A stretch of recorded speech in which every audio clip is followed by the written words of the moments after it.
What's up, guys? Can Bitcoin catch a break? And is New York State finally becoming a little, just a tad bit more friendly for cryptocurrency? We'll find out and explore a few more items today.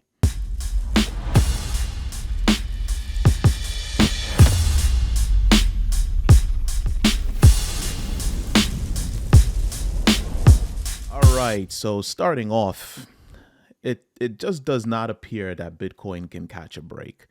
It's just a sea of red today. As you can see, we're down at $40,000 per Bitcoin, which is not bad. This is not a bad level for anyone that is looking to collect. I mean, if you haven't been already and you've been waiting, and I don't know why you've been waiting, this would be a good time to start collecting because at this point, we're down to 40. Analysts are speculating that we could see this go as low as 30,000. We do have a support level at 37,500. I'm hoping it does not go that low, but if it does, this is a good time to collect for anyone that really is into just collecting more Bitcoin, maybe dollar cost averaging in if you've been buying at the top and not really buying. I mean, just a few months ago, we saw this go down to as low as $33,000. So if you weren't collecting then, I'm not exactly sure what you're waiting for. This is a good time to buy if you're looking to dollar cost average yourself in. But it just seems like Bitcoin cannot catch a break. Every time it starts to go up, something comes up that just causes it to plummet. First, we have fears with inflation in the US market. Then the European ban on, actually, it wasn't a ban, but KYC. They're trying to force every wallet to KYC.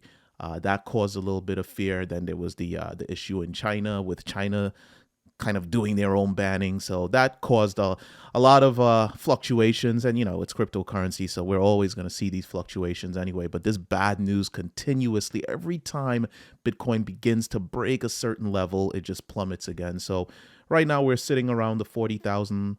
At this current time, we're at $40,000. And hopefully we don't see it go any lower. But this is cryptocurrency. So who's to say it actually will not? But that being said, let's move away from some of the bad news and get into some of the good news. Bored Ape Yacht Club themed burger joint debuts in California.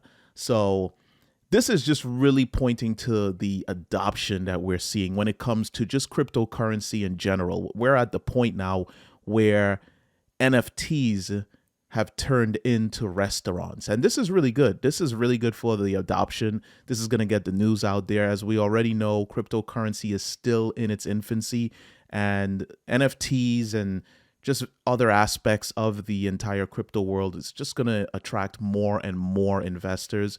So we're eventually going to see the market grow with time.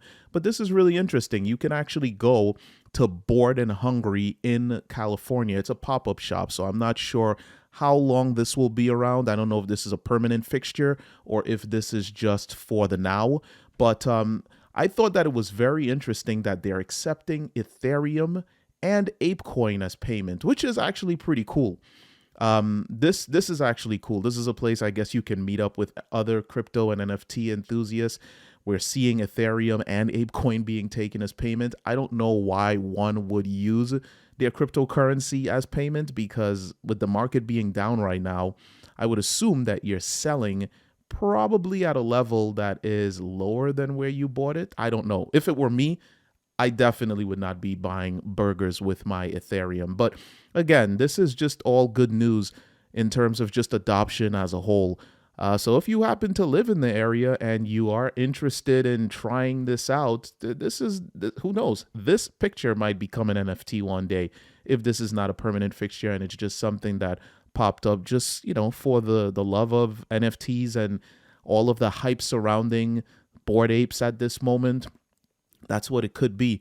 But this is something that actually caught my attention. I hope we see more of this. My home state of New York, where I live, I would definitely go check it out, but I would not be paying for this with Ethereum or ApeCoin. I don't own any ApeCoin, but if I did, I would not use cryptocurrency to buy burgers. It's just like the story of the guy that bought pizza with his Bitcoin. Why? Why would you do that? But yeah, if you're in the California area, check it out. Again, this is really just good for the adoption of cryptocurrency as a whole to just see that it's turning into things like this.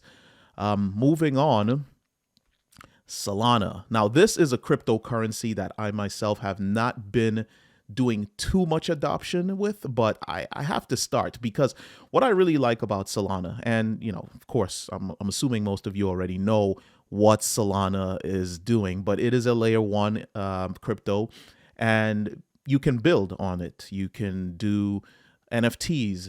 It also implements smart contracts, exactly like Ethereum. It's one of the competitors.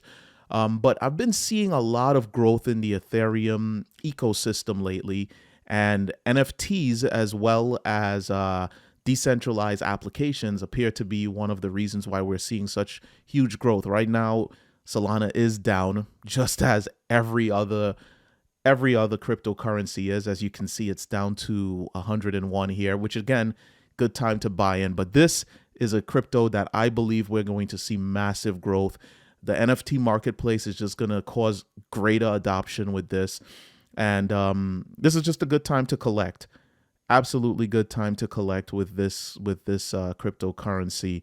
And just recently, Coinbase Wallet added support. I have to purchase more of this particular crypto. It is definitely starting to show that it has the staying power. The fact that it also does not have the ridiculous gas fees that we see with Ethereum, and it's also faster. I believe it does, if I'm not mistaken, something along the lines of 50,000 transactions per second. Don't quote me on that, but I believe that's where it is. So it's faster than Ethereum. The gas fees are ridiculously low. The only thing that I've noticed with Solana is that it does have some network congestion. Not to say that other layer ones don't, but I've noticed a little bit more with Solana than I have, say, with Ethereum. I will process a transaction and then have it actually not complete and then have to do it again.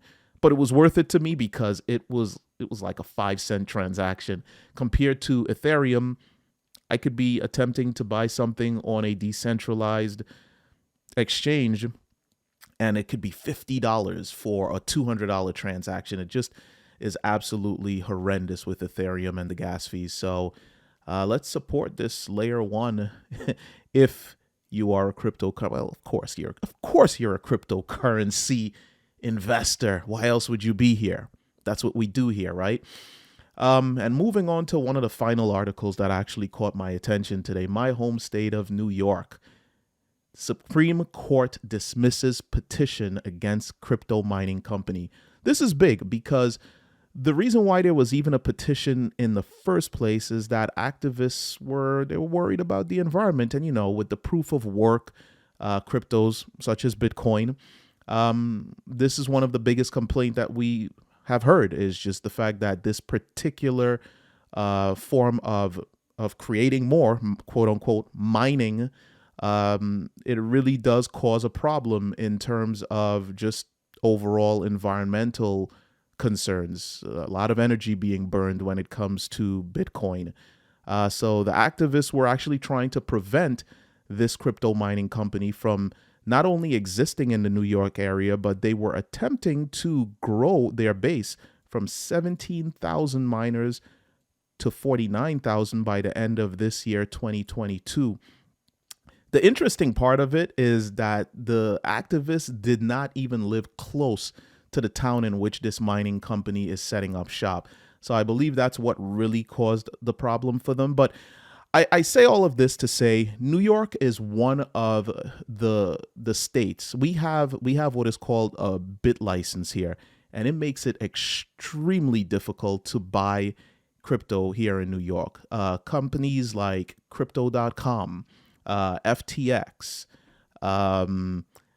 there's a few other exchanges that I could think of, Binance US, none of them have a bit license. So someone like myself, I'm limited to Gemini and I'm limited to Coinbase.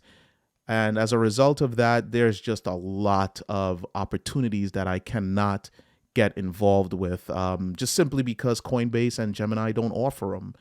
And in order to be able to buy certain cryptocurrencies, you would have to jump through hurdles in order to do so. KuCoin, which is another one, just not here, not available here in New York. So the fact that we have a New York State Supreme Court dismissing the petition against a crypto mining company, it gives me hope. It makes me say maybe, just maybe, things may get a little bit easier in New York. Maybe they may loosen the grip that they have on New Yorkers, and we might be able to start investing in some of the cryptocurrencies that the rest of the country has open access to, but we're banned because of this bit license. So this, particularly for me, this was great news to just read about this. And, you know, if you're a New Yorker, this is something that you should be excited about, because this shows that there is potential for greater adoption when something like crypto mining is being dismissed, when there's a petition against it. Because we all know proof of work consensus is definitely being done away. I mean, Ethereum is about to move away from the proof of work consensus. So the fact that in New York, they're even willing to allow a company to continue doing mining, that says to me that potentially we may see a little bit more opportunities open up here. Anyway, that's all I have for you guys today. If you enjoyed the video, I would please ask you to leave us a like, leave us a comment. If there's anything that you want to discuss, maybe something you didn't like or liked, go ahead and leave us a comment. And subscribe to the channel if you want to see more content from us. Along with subscribing to the channel, if you somehow want to know when we are uploading, which we're going to try to keep a pretty steady upload stream here, but if you are interested in knowing when we're uploading, go ahead and click the notification bell so that you will be notified of when we are uploading more content. In any case, that's all we have for you today. I'm Aaron. Again, this is Pour Over Finance. Be kind to each other and invest wisely. Peace.